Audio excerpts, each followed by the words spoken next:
All In Together CEO Lauren Leader is with us. We've got Republican strategist Joseph Pinion and the host of Sincerely Kat on Fox Nation, Kat Timpf. Lauren, you can say the economy is a disaster. Well, look, when you look at, so I just looked at this Gallup poll that was taken a couple weeks ago and compared it to a year ago, which was independent of asking political questions, just asked Americans, how do you view the economy, great, good, poor, et cetera. 46% of Americans still think the economy is poor or very bad. And that's basically the same number that it was a year ago. And that tells How was it under Barack Obama? Well, I didn't look at every single year. I mean, I think, look, the confidence of, and it was a different time, obviously, because we were still coming out of recession through most of the, out of the crisis through most of the Obama presidency.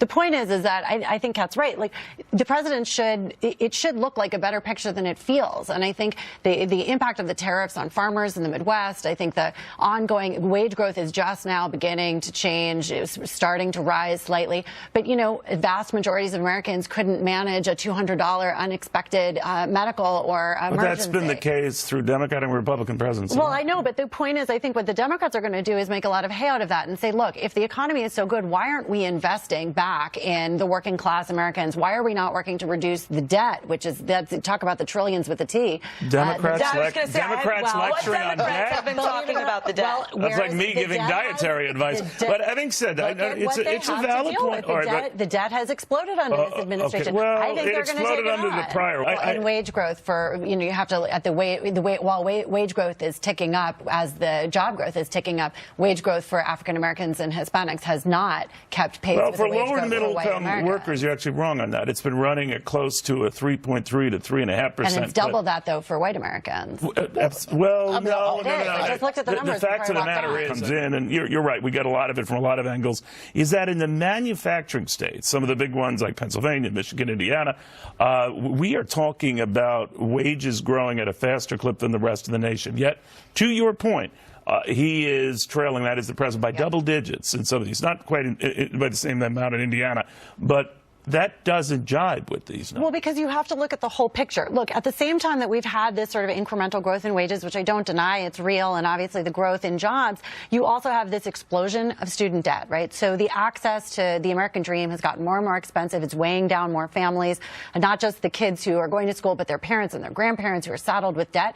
You look at the rising cost of health care, the rising cost of housing, which the Democrats have just started talking about, the cost of living in almost every metropolitan area around. But the government waving a wand to eradicate that debt, or to deal with health care for all, or to offer benefits to illegals. Look, do you think that is enough to turn the tide for them? Or do other Americans look at that and say, whoa, cool? Well, look, I think the risk that the president runs is the sense that he's tone deaf to the challenges that working class and middle class Americans are actually facing. He keeps talking about how amazing the stock market is. Well, the vast majority of, working class folks aren't invested or benefiting from the stock market, except maybe for a 401k. Well, 54% are. Okay, you're right. So it's then there's down another from 60%. I mean, we could do the math. The point is that if you continue. But I mean, what about all these numbers I showed you on minority gains and all of that? All of the polls that ask Americans and working class Americans how they feel. Do they feel the sense that they are benefiting from this economy? The answer is no, they do not. So when they give the president high marks in the economy, but overall not for himself, I mean, what does that tell you, Justin? Right, and the Democrats have an opportunity there to say, and I have a solution for that. But it hasn't changed the view that you don't, maybe on these wedge issues and what you're doing on illegal immigrants and health care for all, or will register. What do you think? No, I'm saying it's a bigger picture than just the stock market, right? Like how people, what their day-to-day lives are. You mentioned these examples as something that will eke out support where there isn't maybe on a general economy. And look, the Democrats are going to have a big stage for the next 6 months to be dominating endless conversations about policy solutions for making Americans' lives better. They're going to own that. And the president is going to eventually have to address what they're at a step with even Democratic voters who don't support getting. I don't know. I don't know.